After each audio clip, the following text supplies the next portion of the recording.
as I intimated, so we're moving ahead. Dina from the Asian Development Bank, someone who I've worked with over the years quite a bit. It's a pleasure to have you on earlier, and thank you for your flexibility. And really, one of the things is being in the Asian Development Bank Institute, Dina has her finger on the pulse, right? What's actually hot, what practitioners and policymakers are talking about. And so she's going to be talking about investments in energy storage. So obviously, as we transition to more intermittent renewables, energy storage becomes a really big issue. So she is talking about investment in energy storage, empirical evidence from OECD countries. So over to you, Dina. Dear Ivan, thank you so much for a wonderful introduction. It's a pleasure to work with you, and many thanks for continuing to inviting me to this excellent event every year.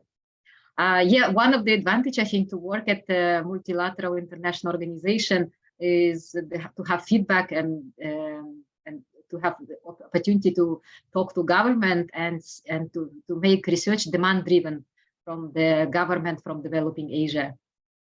So when I started with research on energy storage, actually, when I met government from developing Asia, they didn't focus that much on energy storage. But over recent years, whenever I see presentation from the government on energy, they always include energy storage. So I think there is a great interest from governments from developing Asia about on energy storage. Yeah. So this paper actually on OECD countries, but the objective was to provide recommendations for developing Asia. Why we do it on OECD countries? Because data is very limited, and actually there's not many cases, right, to study. So of course, OECD I think provides great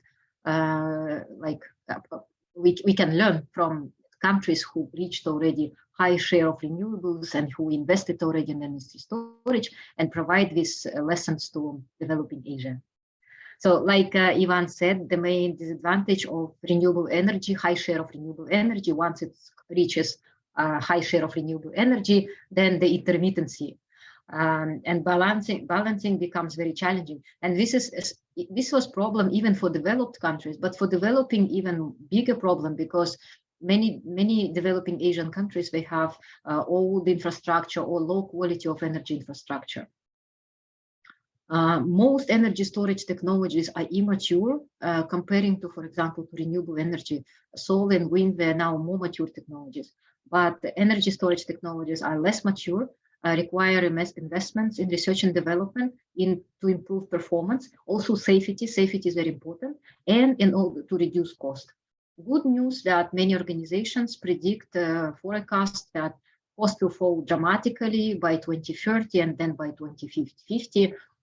So countries can start planning to be ready once cost is down, how to be ready for this technology. So my interest in energy storage started when all over news in Germany, UK, countries with high share of renewable energy started to say that governments pay millions per week or per day just to keep renewable energy off, like wind turbines off. So all these feed-in tariffs fees collected, usually to promote renewable energy, were used to turn them off. And this was high cost for developed countries. So of course, we don't want this high cost for developing Asia.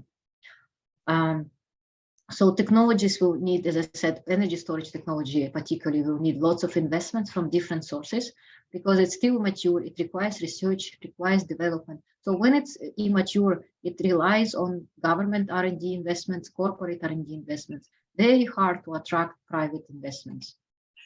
So the research question here, what are the measure determinants of investments in energy storage? Like what drives energy storage investments? Because it's still expensive, yeah? So for this one, as I said, we used OECD countries data because very hard to find energy storage investment data. So we used OECD over this long period of time. And provide evidence on determinants of public investments in energy storage. So dependent variable is public investment. Actually, I wish we could have private as well, but it's very hard to get data. So data limitation is the main constraint. So public investments in energy storage R&D, which is very important in order to provide research, development, and demonstration as well.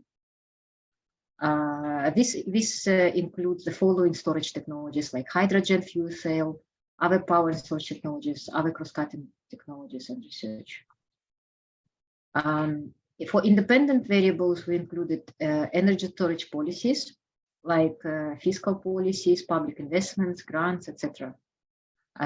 Environmental tax as a share of GDP, and energy tax also as a share of GDP. For control variables, we included environmental patents because that's like innovation, a measure of innovation. Energy intensity, or you can say also energy efficiency, fossil fuel consumption, or you can say opposite, renewable energy share or fossil fuel share. Okay, so for the data, we had around 500-800 observations. For most variables, it was log. Only one variable is binary, energy storage policy. It's 0 or 1. Of course, it would be better to have more detailed energy storage variable, like for some more detailed and more breakdowns. But unfortunately, energy storage policy is so limited, like there's not many cases of energy storage policies. So because of that, we only had to take just 0 or 1. For example, if you take renewable energy policies, yeah, lots of research done for renewable energy policy, and they include, for example, feed-in tariffs, loans, grants, so they can do breakdown of each policy, and even they can include exactly like how much feed-in tariff or what percentage of loan, for example. But for energy storage, because cases are so limited, so we couldn't break down into more detail, like which policy exactly it is. Is it a loan? Is it a grant? So we just call it energy storage policy. By the way, there is no database for energy storage policy. So this was collected by me by hand.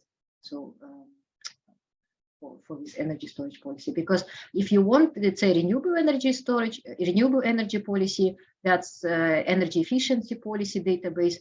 IEA, International Energy Agency, actually provides them. But for energy storage policy, actually none. Yeah. So if someone interested to making a database, so that's can consider making energy storage policy database. Okay, so this is the model. Dependent variable log of energy storage in R&D is a share of GDP. Yeah, then control variables, energy intensity, energy policy binary, patents in environmental low carbon technologies, fossil fuel consumption, share of fossil fuel consumption, or you can opposite renewable energy share. Environmental tax and energy tax. Okay. So, okay, we did model. You can see that across different models, more or less results are similar. So main interest was energy storage policy, have a positive impact. Energy storage policy actually very important. Why?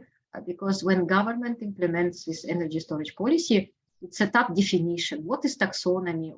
How define energy storage, right?